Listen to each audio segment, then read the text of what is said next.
तत्सम पाठशाला में एसपी शास्त्री आप सभी का स्वागत करते हैं। आज हम आपको संज्ञा के विषय में जानकारी देंगे। संज्ञा की संपूर्ण जानकारी आज इसमें होगी। तैयार हो जाएं आप। यदि आपने चैनल को सब्सक्राइब नहीं किया है तो सब्सक्राइब अवश्य करें, दोस्तों का साथ शेयर करें अवश्य। चलिए चलते हैं हम लोग।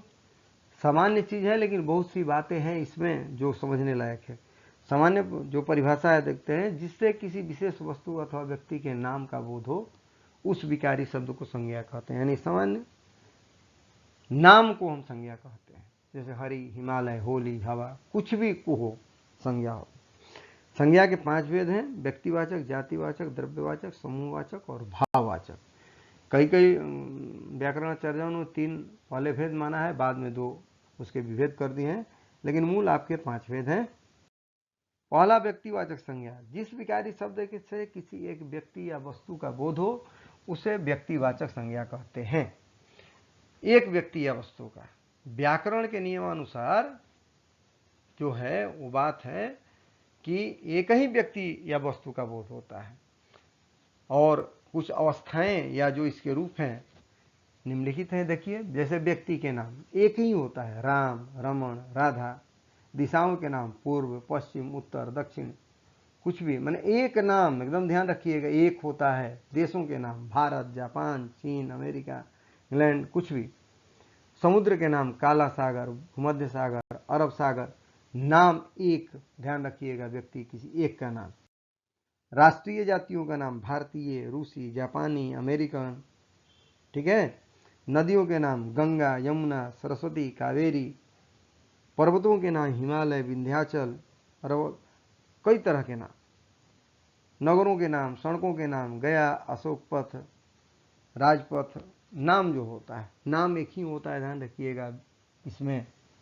पुस्तक, समाचार पत्रों के नाम, ग्रंथ जैसे हो गया रामायण, गीता, पत्र हो गया, पत्रिका हो गई जनसत्ता। युद्ध के नाम सिपाही विद्रोह, अक्टूबर क्रांति। जो युद्ध के नाम भी होगा वह व्यक्तिवाचक संज्ञा ही होगा। त्योहारों के नाम होली, दिवाली, नवरात्र। दिन महीनों के नाम सोमवार, मंगलवार, जनवरी, आषाढ़, फरवरी। मैंने को इस तरह से एक का बोध हो उसे व्यक्तिवाचक संज्ञा। नोट में हमने लिखा है, व्यक्तिवाचक संज्ञा में एक ही व्यक्ति या वस्तु का बोध होता है, एक ध्यान रखिएगा। अगला जातिवाचक संज्ञा, जिस विकारी शब्द से एक ही जाति या एक ही प्रकार के वस्तु या व्यक्ति का बोध हो उसे जातिवाचक एक ही। जैसे मनुष्य एक जाति है, नदी एक जाति है, स्त्री एक जाति है, ठीक है। अब देखिए, व्याकरण के नियम के अनुसार जातिवाचक संज्ञाएं निम्नलिखित रूप हैं। जैसे वहां हमने बताया, पुनः यहां भी देखिए, संबंधी, व्यवसायी, पद एवं कार्य के नाम जो होते हैं वे जातिवाचक संज्ञा में आते हैं। जैसे शिक्षक जाति है, बहन जाति है, सुनार, जुलाहा, मंत्री, ये सब जाति माने संबंधी, व्यवसायी और कोई पद, ये सब जातिवाचक संज्ञा में। पशु पक्षियों के नाम में आता है, घोड़ा, गाय, तोता, मैना, कोयल, ये सब एक जाति की है। वस्तुओं के नाम मकान, कुर्सी, घड़ी, पुस्तक, कलम, ये सब भी जाति में ही आता है। प्राकृतिक तत्वों के नाम जैसे तूफान, बिजली, वर्षा, भूकंप, बाढ़, ये सब प्राकृतिक तत्वों के नाम भी जातिवाचक संज्ञा में। अब द्रव्यवाचक संज्ञा देख लीजिए, जिस विकारी शब्द से माप तौल वाली वस्तु का बोध हो उसे द्रव्यवाचक। जैसे लोहा, सोना, दूध, इस तरह से जो है आपको द्रव्यवाचक संज्ञा में होगा। समूहवाचक संज्ञा में जिस विकारी शब्द से वस्तु अथवा व्यक्ति के समूह का बोध हो, जैसे सभा, दल, गुच्छा, सेना, कुंजी, ये इस तरह के शब्द जो है समूहवाचक संज्ञा है।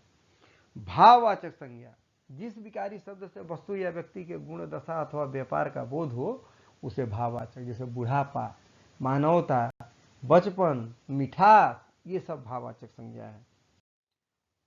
भाववाचक संज्ञा का देखिए निर्माण कैसे होता है। अब जातिवाचक संज्ञा से भाववाचक संज्ञा का निर्माण।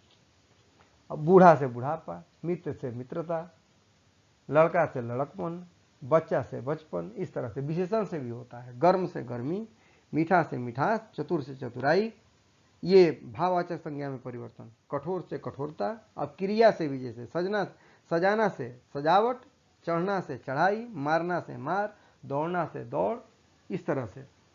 सर्वनाम से भी बनता है, जैसे निज से निजता, अपना से अपनापन, मम से ममत्व, ये सब भाववाचक संज्ञा है। अव्यय से भी बनता है, दूर से दूरी, समीप से सामीप्य या समीपता, शाबाश से शाबाशी। तो इस तरह से भाववाचक संज्ञाओं का हम निर्माण करते हैं। अब देखिए संज्ञा के प्रकार भी हैं, भेद नहीं प्रकार, ये 4 प्रकार में इसको गणा गया है, चुना गया है। एक प्राणीवाचक संज्ञा, जैसे लड़का, गाय, घोड़ा, बच्चा, ये प्राणीवाचक संज्ञा है।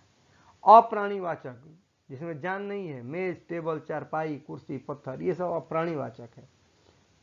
अब गणनीय संज्ञा, जिसको गिना जा सके, भवन, नगर, रुपया, पैसा, ये इसको गिन सकते हैं, इसलिए गणनीय संज्ञा है, जिसको गिना जा सके। अगणनीय संज्ञा, जिसको आप गिन नहीं सकते हैं, दूध, पानी, तेल, पेट्रोल, डीजल, तो ये आपको अगणनीय, जिसको हम गिन नहीं सकते हैं। ये हुए आपके संज्ञा के प्रकार। अब हम लोग संज्ञा का प्रयोग, कभी कभी संज्ञा में परिवर्तन भी होता है, कभी कभी बदलाव भी होता है प्रयोग के आधार पर। अब देखिए जातिवाचक संज्ञा कभी व्यक्तिवाचक में बदल जाती है, जैसे गोस्वामी तुलसीदास ने रामचरितमानस लिखा।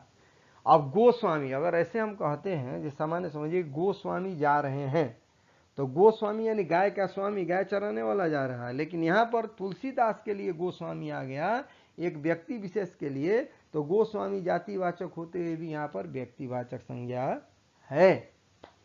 अब देखिए व्यक्तिवाचक भी कभी कभी जातिवाचक संज्ञा में बदलता है। सविता हमारे घर की लक्ष्मी है, अगर अलग अलग देखेंगे तो सविता भी व्यक्तिवाचक संज्ञा है और लक्ष्मी भी व्यक्तिवाचक नाम है। लेकिन यहाँ पर कह रहा है कि सविता हमारे घर की लक्ष्मी है, तो लक्ष्मी का मतलब कि वह धन संपत्ति सब कुछ, वह जाति बता रहा है यहाँ पर, न कि व्यक्ति। लक्ष्मी यानी धन संपत्ति है, सब कुछ है, ये जातिवाचक संज्ञा के रूप में यहाँ प्रयुक्त है। भाववाचक संज्ञा भी कभी कभी जातिवाचक होता है, जैसे मान लीजिए पहनावा तो भाववाचक संज्ञा है। लेकिन यहाँ प्रयोग देखिए, भारत के लोगों का पहनावा बहुत सुंदर है, तो यहाँ पर भारत के समूचे जाति को बता रहा है, यहाँ के जो पहनावे हैं बहुत सुंदर है, अच्छे हैं, ठीक है। तो ये कभी कभी इसका परिवर्तन भी होता है। एक चीज हमने यहाँ आपको दिखाया है, लिखा है कि लिंग, वचन और कारक के अनुसार भी संज्ञा का परिवर्तन होता है। और से लिंग लड़का है तो लड़की हो जाएगा, वचन के अनुसार बदलेंगे तो लड़के हो जाएगा, और कारक के अनुसार बदलेंगे तो लड़का का हो जाएगा। तो ये संज्ञा का परिवर्तन ऐसे भी होता है, इस तरह से भी बदलता है। संज्ञा का पद परिचय देखें हम लोग, इसमें आप ध्यान रखेंगे उसी तरह से भेद, लिंग, वचन, कारक और क्रिया का कर्ता और क्रिया कर्म इसमें लिखना पड़ता है। रोहन कलम से लिखता है, यहाँ पर 2 संज्ञा है, रोहन और कलम। तो रोहन का पहले पद परिचय देखिए। रोहन क्या है भाई, तो व्यक्तिवाचक संज्ञा है। लिंग में कौन है, तो पुल्लिंग है। वचन कौन है, तो एक वचन है। कर्ता का कौन कारक है, तो कर्ता कारक है। लिखता है, क्रिया का कर्ता है, ठीक है। अब कलम देखिए, कलम जातिवाचक संज्ञा है, स्त्रीलिंग है, एक वचन है, करण कारक है, से लगा है विभक्ति, लिखता है, क्रिया का यह कर्म है। तो इस तरह से आप ध्यान रखेंगे पद परिचय के समय। और एक उदाहरण देखिए, राम कहता है कि मैं मोहन की पुस्तकें पढ़ सकता हूं। तो यहाँ 3 शब्द हमने चिन्ह लगाया है, राम, मोहन, पुस्तकें। तो राम व्यक्तिवाचक संज्ञा उसी तरह से पुल्लिंग है, एक वचन है, कर्ता कारक है, और कहता है क्रिया का कर्ता है। मोहन व्यक्तिवाचक संज्ञा है, पुल्लिंग है, एक वचन है, संबंध कारक है, इसका पुस्तक से संबंध है, ठीक है ना, पुस्तक से संबंध है। मोहन की पुस्तकें जातिवाचक संज्ञा है, स्त्रीलिंग है, बहुवचन है, कर्मकारक है, पढ़ सकता हूं, क्रिया का यह कर्म है। तो ये आपका हुआ, स्पष्ट हो गया पद परिचय। अब हम देखते हैं पहचान, संज्ञा की पहचान। अब आपको आ गया परीक्षा में कि किस तरह से हम संज्ञा पहचाने। तो ये देखिए 2-4 उदाहरण हम आपको दिए। हिमालय भारत का गौरव है। अब यहाँ पर हिमालय एक है, तो जहाँ नाम है तो व्यक्तिवाचक संज्ञा। माँ की ममता का कोई मोल नहीं, स्पष्ट है, भाववाचक संज्ञा है। भूकंप एक प्राकृतिक प्रकोप है, तो एक जाति है भूकंप, हम लोग देखे हैं भूकंप, वर्षा, बाढ़। छात्रों का दल भ्रमण पर निकला, तो दल क्या है भाई, तो समूहवाचक है। आज बहुत सर्दी है, सर्दी है तो क्या है, भाववाचक संज्ञा है। तो इस तरह से आप संज्ञा की पहचान करेंगे। चलिए संज्ञा की पूर्ण जानकारी हुई। चैनल को भाई सब्सक्राइब अवश्य करें, लाइक करें, दोस्तों को साथ शेयर करें। पुनः मैं आपके लिए नया रूप लेकर उपस्थित होऊंगा। तब तक के लिए थैंक यू, धन्यवाद।